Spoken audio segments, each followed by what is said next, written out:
In response to the video I made about being essayed at age 12 by a 40-year-old man, this question comes up a lot. And the question is, do I think that my mother knew?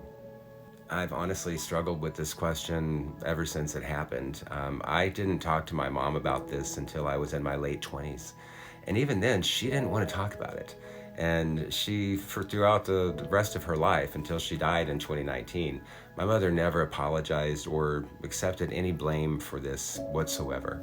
It wasn't really until my own children reached the age of 12 that I saw the innocence in their eyes and I realized that this wasn't even my fault. And that it was definitely my mother's fault because I protected my children in a way that my mother never protected me. And she should have.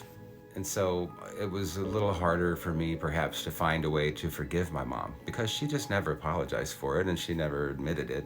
But my love for my mother was always strong because I was very bonded with her as a child. I was a mama's boy. I was raised by my mother. I became accustomed to the abuse.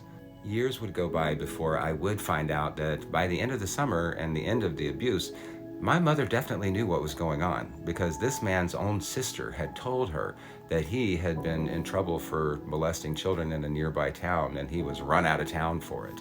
But as I said in my other video, my mom took half of the money that he sent me home with. He used to give me presents, but that wasn't enough. She wanted money. And so it wasn't a lot of money, but we were poor and on welfare and living in the government housing. And so my mother took whatever she could get and she just sent me right back over to his house without questioning it whatsoever.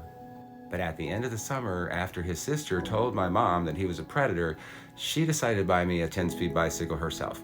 And she did. But she did it on the condition that I would never go back to his house again.